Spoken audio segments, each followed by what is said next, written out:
Good morning.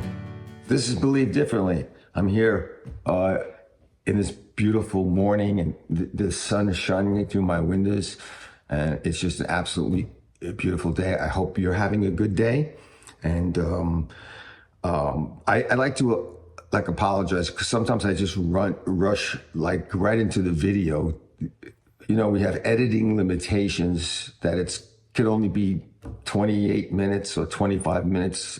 And I always want to give you my best. I always want to I just want it to be packed with truths that you can take with you, truths that you can live by, places you can stand strong, have the best life. And so if sometimes I seem like a steam engine, I'm all ready to go and I just jump into it. Sometimes I feel like I'm not being personal, but I do this because I love you. I love people no matter who you are, where you are. We all have the same struggle. We all have to get back to God. We all have to have God in our lives, and we all have to surrender ourselves to God. And it's not a submission, it's a surrender. There's a lot of wordplay with people today about submission to God. It's not submission to God. It's giving yourself into the care of someone who loves you beyond your wildest imagination. When I think of the Garden of Eden, God gave Adam probably the most beautiful woman that the world has ever seen. Their love was perfect. Their children were perfect. There was no storms, hurricanes, floods. There was no disasters. The animal kingdom was completely obedient to them. Everything that they did worked. There was seed time and harvest. They never had to plow, sow, reap by the sweat of their brow. All of that came after they rebelled against God.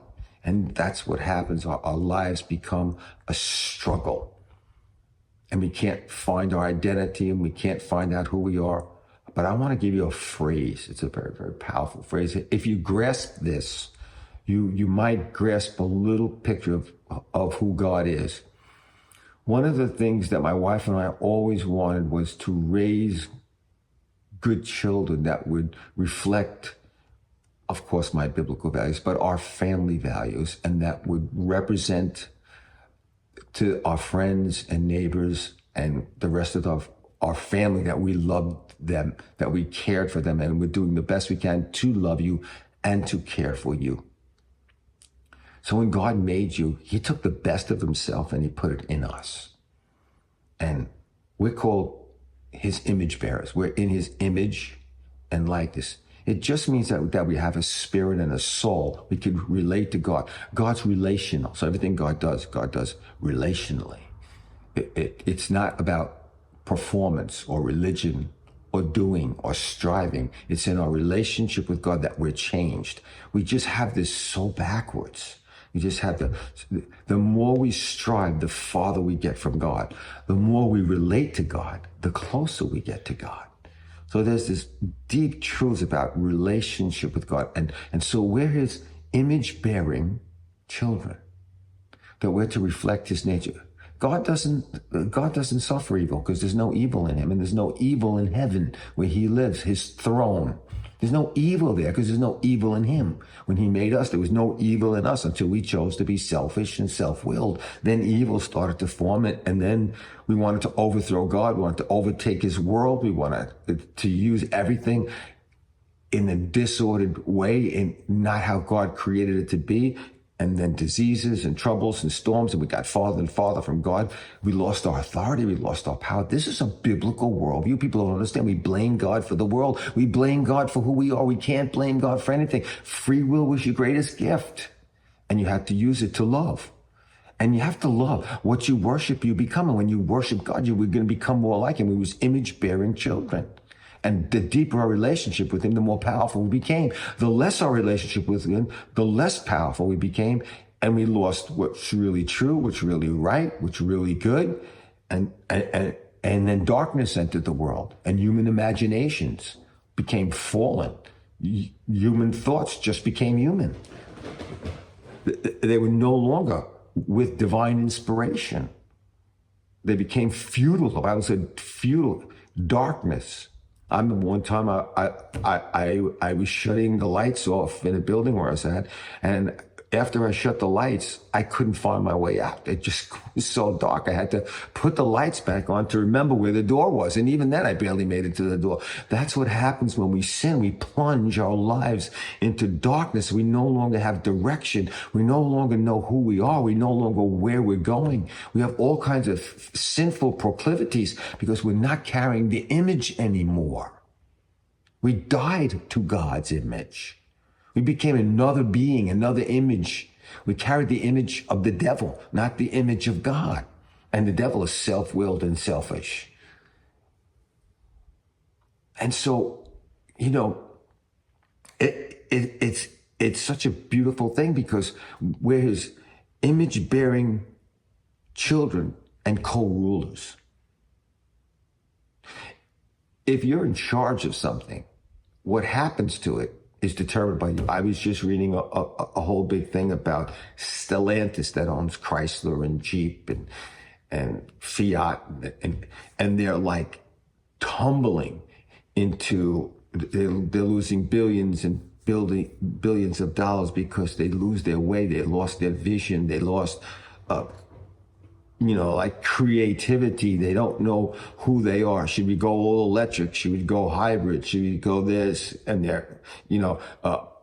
their cars were not keeping up to technology. And then they started to have poor repair records. And that's what happens when we separate from God. We just completely lose our identity. We lose our purpose. We lose our goal. What should we be creating? We were image bearers, creators, just like God. And God gave us responsibility. Like they lost their way in that company and it's failing. We lost our way in the world and it's failing. There's wars and poverty and murders and crimes and carjackings. And we said, oh no, it's okay. And we don't believe in laws anymore. We just say, oh, those laws are inhibiting. Well, they're not inhibiting. They protect the innocent. So now a carjacker comes and there's a lady with a baby in the car and he gets 6 months in prison. And it's just the law was there to protect us, not to make victims out of the criminals, but to protect the innocent. And we forget all of these principles. Everything slowly begins to deteriorate, and over time, the earth began to deteriorate.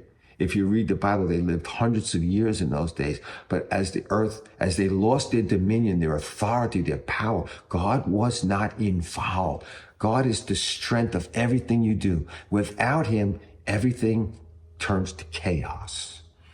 It does not turn to order. And so we rename and we relabel everything. And what was once called sin, we now call it humanity or goodwill, or this is who we are and we're born this way, and okay, and even corrupt religions and ideologies, we just justify them because, again, it puts us in power, not someone else. And our sin just deepens because it's about us. And so Jesus Christ came and said, you've got to get back to God. You've got to be his image bearers again. You're losing who you are. You're losing where you're supposed to go. You're now in a darkened condition where you've completely lost your way. In fact, Jesus said, I came to seek and to save those that are lost. You've plunged yourself into darkness. You've turned the light of God off. You said, I don't want that light. And Jesus said this, light came into the world, but men loved the darkness rather than the light. Well, of course, sin is pleasurable. Stolen water is sweet. The book of Proverbs, there's no lies. God's going to tell us. We understand the pleasures of wealth and of sex and of power and of possessions. Look, it just makes you more egotistical. More, I told you I was right, and I can do what I want, and and I can manipulate the political systems, and I could buy myself a big boat. Or now I heard. Like the new thing is they're buying bunkers so that they can survive a nuclear holocaust. Wow, aren't we brilliant? We need to come back to God. We lost our image and we lost our likeness. And Jesus is the great physician. Jesus is the one that God sent so we know who we're supposed to be like. Why did God become a man? So you could see what you're supposed to be like. Unless God comes in a man as a prototype, let's just say that, okay? He died for the sins of the world. Listen, you rebelled against a God and a kingdom, and you overturned it, and you usurped it, and you sinned against the only being in the universe that has no evil in it. But, there's a penalty. You can't live with me, and you can't live in my kingdom because you destroyed everything. But if you turn back to me, I'll fix it. I'll pay for the injustice that you did to me and my kingdom, and I'll welcome you back into the family. Read the story of the prodigal son. He takes everything his father gave him. He squandered it. He misused it. He started eating with the pigs. He was near death when he said, I don't want to die. I'm going back to my father and who I'm supposed to be. And the father ran out to meet him. That's the image of God I want you to have today. God is the great physician. Jesus is the great physician.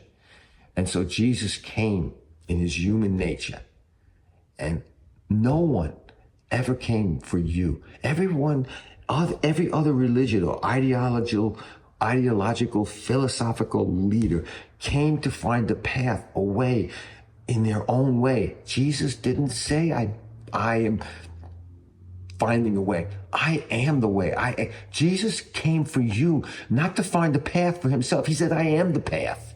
I am the truth. I am the life. It is a person. It's in God. Without a relationship with God, you have no way, no truth, and no life. So we live our lives without God. Well, God becomes insignificant, and that's death. It's death to the soul. It's death to the mind. The light goes out. You go blind. You go dark. You create ideologies to compensate for the things that are going on in your life. We run away from laws that we know are right. What made the West great was they had a semi-biblical worldview. But human beings are corrupt. They even corrupted,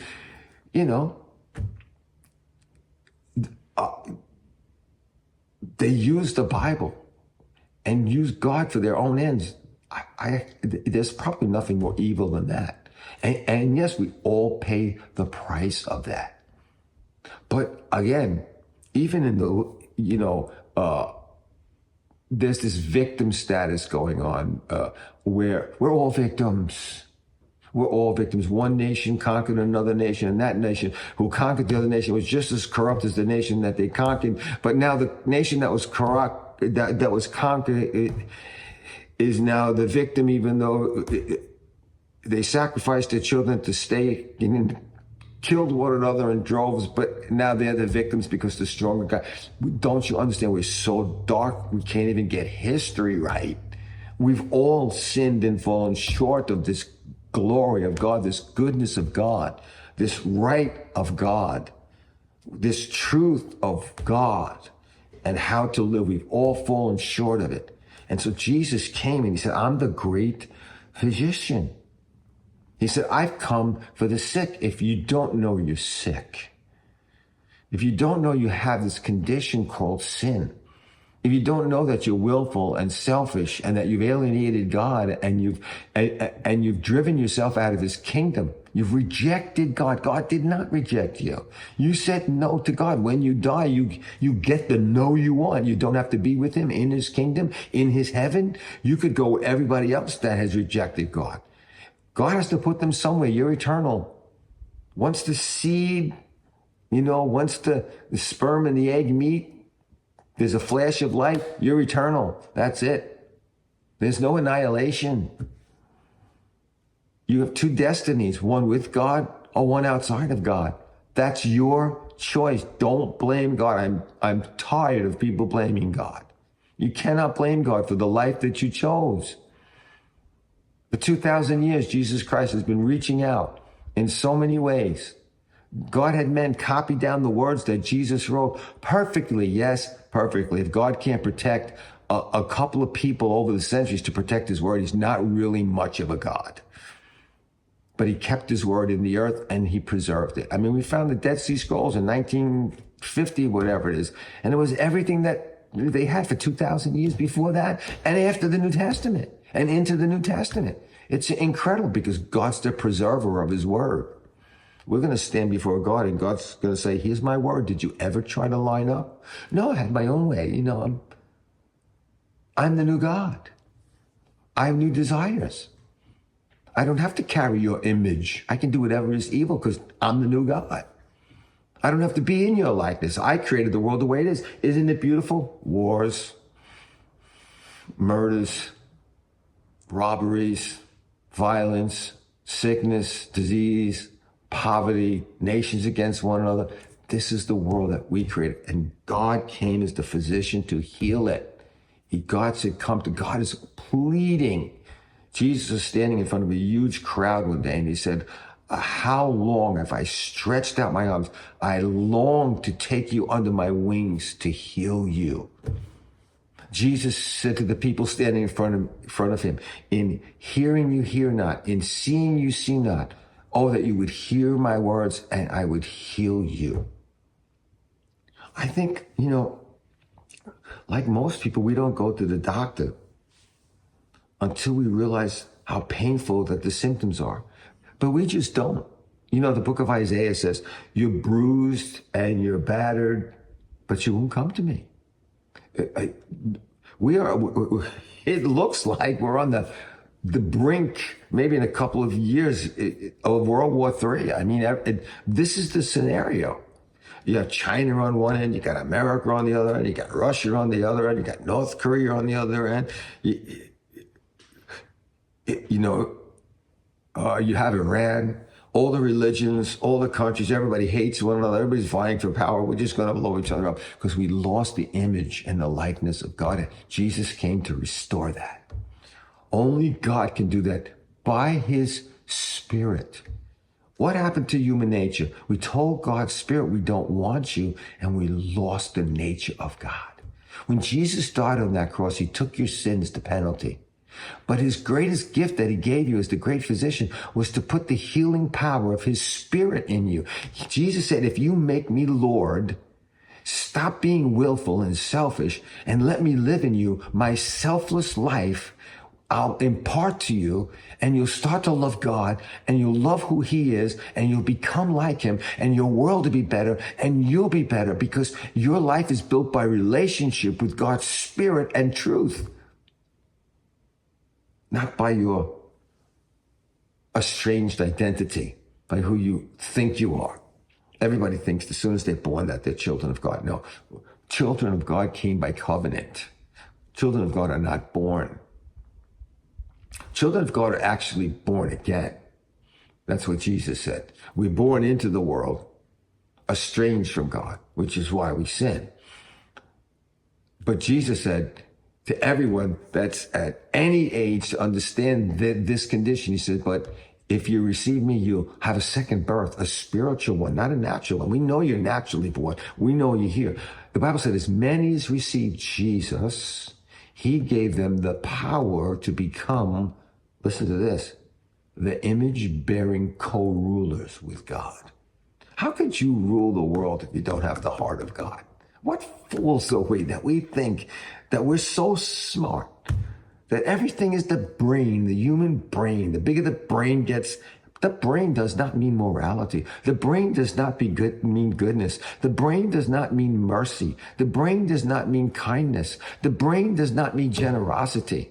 That's a moral issue, and only God brings that.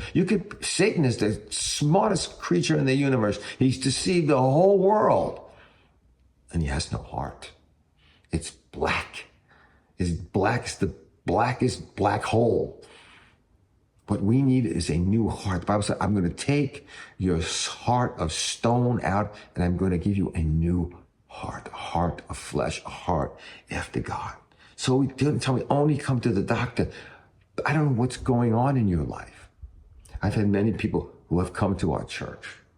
You know, we still meet Sunday mornings at 10 a.m. at the inn at Fox Hollow, and it's beautiful. But over the years, we have many, many people come, and we have seen lives so dramatically ordered and changed, and marriages healed, and businesses restored, and friendships restored, and families restored, and wealth restored, and health restored. And after a couple of years, they go right back. Story of 10 lepers. All these lepers, they come to Jesus. He heals them, and only one is grateful to God. Even in the church, that happens. Okay, God, you healed my disease. Now I'm going to go live my life and see if I can blow it up again. Even the church has to be committed to Christ. Even the church has to be committed to Jesus as Lord. Because you may get your life back here. Listen, you may get your life back here the way you want it. But Jesus said, what does it profit a man if he gain the whole world and lose his soul outside of the presence of God for eternity? There's a lot. Listen, this life is like an iceberg. The 70 years that you live on earth, or the 90 years, whatever God gives, even if you're an infant, you die infant mortality, that it's still just the iceberg. It's the tip that you see. The whole other part of your life, eternity, is under the water.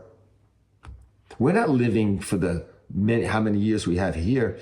We're living for the many years we have in the presence of God.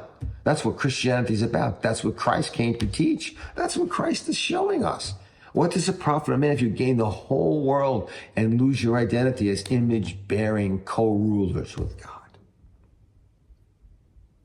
These are just wonderful truths. We have this self-diagnosis and self-medication we call culture.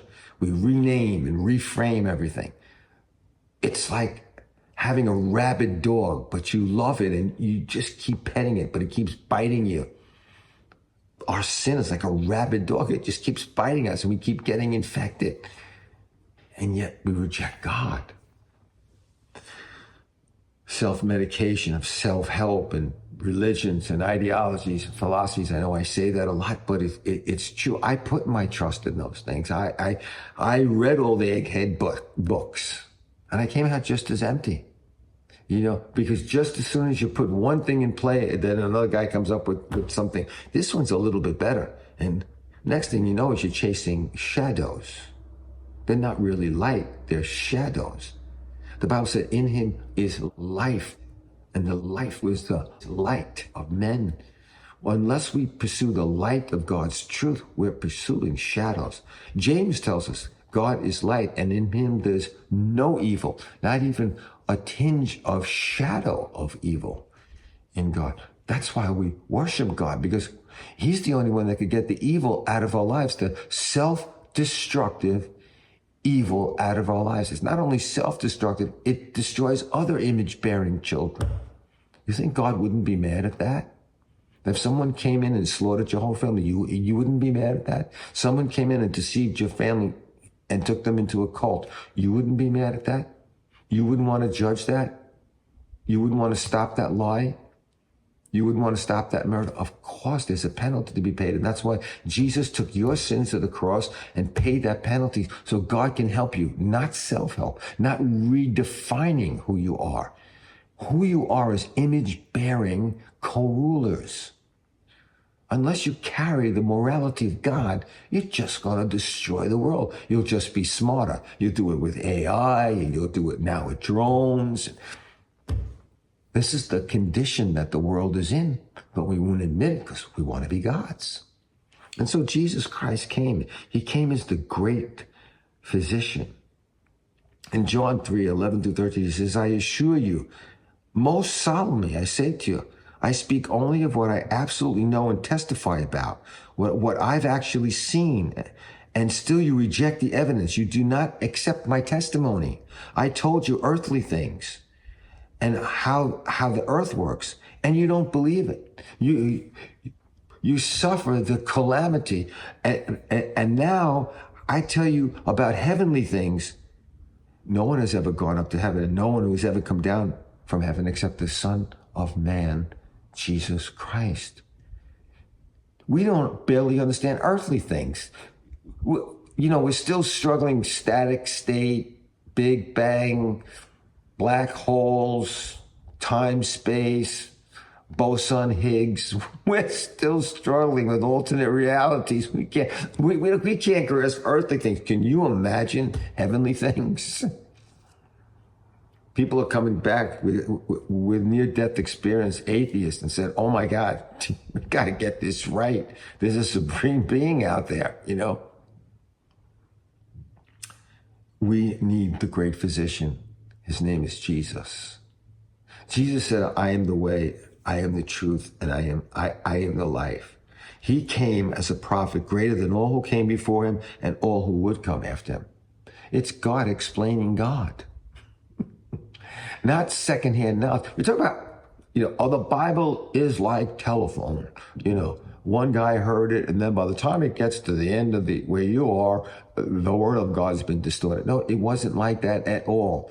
There were like 10 people saying the same thing, and they came together and they corroborated and wrote the same thing. It wasn't telephone, but we live our lives like telephone, And finally, God said, I've had enough. I'm going to come myself, and I'm going to show you who God is, and I'm a great physician. And the greatest problem you have is I have to heal your heart. Your heart is desperate. The Bible said the heart is desperately wicked. The Bible said in Proverbs, every man does what's right in his own sight. We can't do what's right in our own sight because our hearts are corrupt and we need new hearts. And Jesus Christ came and he revealed hidden things to us. And we need to let the light in. We don't want to let the light in because it'll rob us of the power of self-will. We have to usurp God, or we can't have what we want, or we can't do what we want.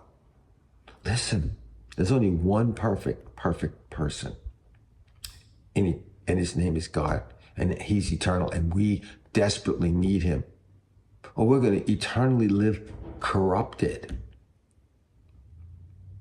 There's lots of people in the grave that got cancer because they wouldn't resist the disease. There's lots of people in hell because they won't resist the disease. Don't blame God. You choose heaven or hell. You choose whose image you will bear. You choose if you want light. You choose if you want darkness.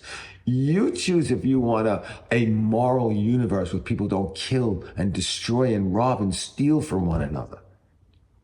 John 3:16, I'm going to read this to you, and then I'm going to close. And this is the judgment, the indictment, the test by which people are judged, and the basis for their sentence.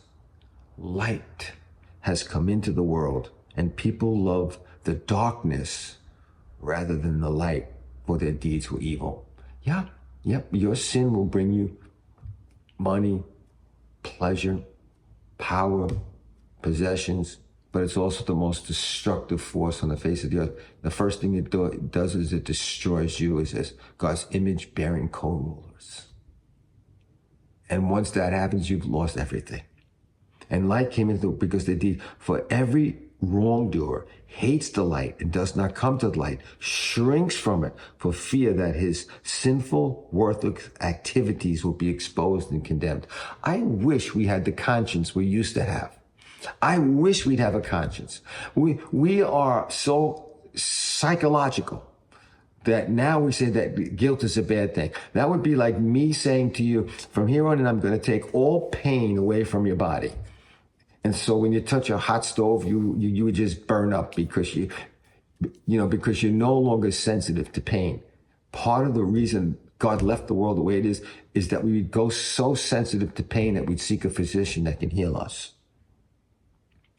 And he shrinks from light. But whoever practices truth, does what is right, morally, ethically, spiritually, comes to the light. We come to the light. Jesus said, I am the light of the world, that their works may be plainly seen and what they are accomplished in God, divinely prompted. Unless God lives in you, I want to pray this with you. Jesus, I've been in the dark. I don't have the life that I'm meant to live. I don't carry your image like I want to. Come, Jesus, be my Lord. Live in me. Bring the light and the life of God. Fill me with your spirit. Forgive me of my sins. In Jesus' name. Amen. Hey, this is Believe Differently. If you'd like to join us, we're at the Inn at Fox Hollow, 10 a.m. every Sunday morning. God bless you. Thank you so much for watching.